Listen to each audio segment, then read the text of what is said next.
Congress continues to investigate what the White House knew and when they knew it. In a letter to the president, they write, "We are concerned that your administration has not been straightforward with the American people." They also ask why the administration withdrew security and why the government did not heed the warnings of our ambassador.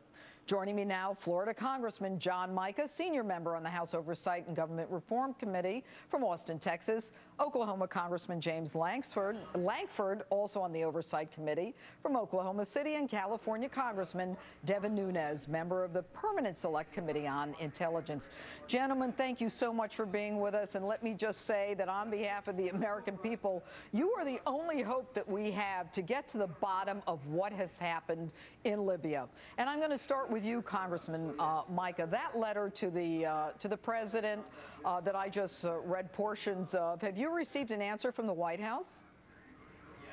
Not yet. Of course, mostly we've gotten excuses this week. I'm not sure if Hillary Clinton voluntarily threw herself under the bus or was thrown under the bus to try to cushion the blow on the president. The president you know, supposed to have the buck stop at his desk, and unfortunately, a number of people from the State Department have been falling on the sword this week. Well, but Congressman, when you say they're falling on the sword, I haven't seen anybody lose their job, lose their pension. I haven't seen an investigation. I mean, what does that mean? It's words. It's just like the words that it was a peaceful protest that got out of hand. And let me go to you, Congressman Lankford. I mean, you in particular were very upset about some of the stuff that you've heard. Tell us what your reaction is to a lot of this.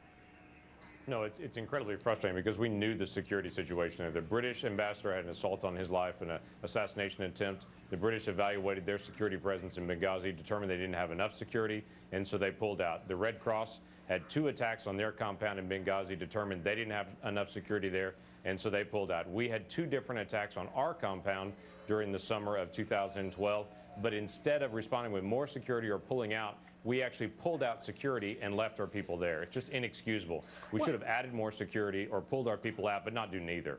Well, but why do you think that in a country as dangerous as Libya, with an ambassador pleading, in fact, a cable sent the very day he was murdered, that this administration would be so tone deaf or so dismissive when apparently the ambassador in Paris has a Marine detachment?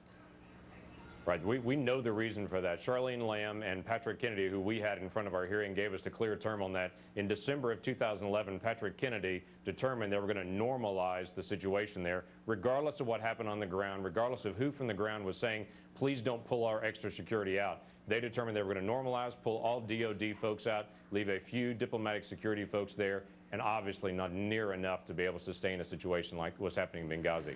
And, you know, when you hear, gentlemen, that, you know, from Charlene Lamb, who testifies under oath that she was hearing in real time what was going on, we had the video surveillance, we had that intel from the CIA. Congressman, I'll go to you, Congressman Nunes. I mean, what do you think should happen to these people? Well, look, there needs to be a full investigation, and the administration needs to come clean. The House Intelligence Committee knew 12 hours after the attack that it was indeed an attack. Days following, many of us asked the question to the intelligence community in the White House to say, well, if there was this spontaneous eruption, if there was video of some type of protest, we'd like to see the video. Well, we never got any of that video. In fact, we never got any pictures. Why?